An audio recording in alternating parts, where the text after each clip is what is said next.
Hello, today I want to show you the functionality of the 5-port 4-talk group ICRI, which stands for the Incident Commander's Radio Interface. Here you see that we have 5 radio ports. We also have a port for a sat phone, and we have a port for a handset which is already connected. And above each of those ports we have the talk group selection. So what the talk group selection allows you to do is to break into groups different people or different responders that might come to your event. For instance, if you have a fire department there, you have a police department, you have a state emergency management there, you could break them into 3 separate groups so that they can't talk to each other, or you can put them all in the same group so that when they want to, they can all talk to each other. And the incident commander is the one that controls that, and he can also talk to any of the groups by selecting the correct switch on the ICRI. Right now we're going to show you how these 2 radios can be connected together through the ICRI to talk to each other. We have a Motorola system here, and we have a Realm system over there. One is connected on port 1 and one on port 5, but they're in the same talk group, so when we talk across it, you'll hear one when you talk to the other one. Test 1, 2, 3.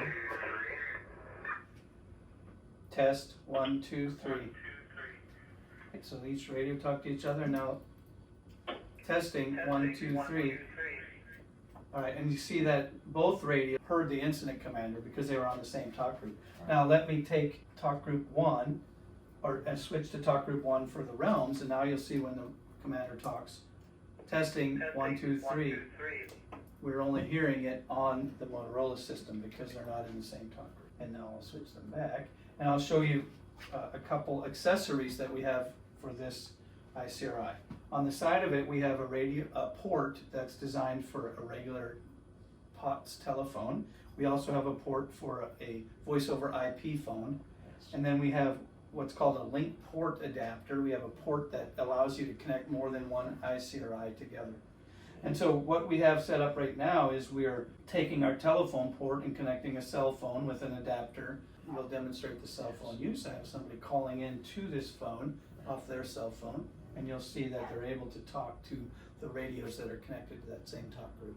Hello, 1, 2, 3, 4, 5. Hello, this is 1, 2, 3, 4, 5.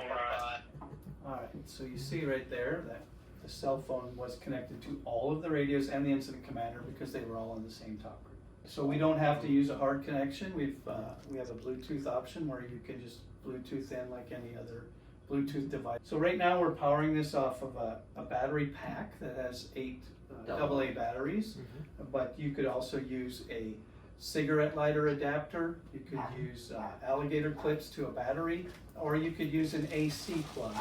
So we have all of those available, whatever type of power you need.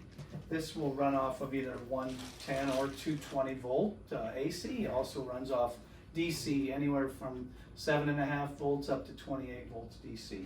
And then there's a low battery indicator that will come on when the batteries start to get down to about the 8 volt range, and that lets you know that you got about an hour of battery life left, and you should replace your batteries as soon as you can.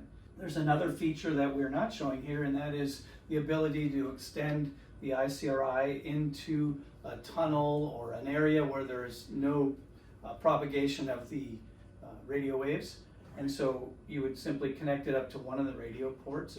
We have a 250-foot reel or a 500-foot reel, and you can extend that and link them together up to a total of about 5,000 feet. I think this pretty much explains all of the features of this particular model of the ICRI, and I thank you for your time.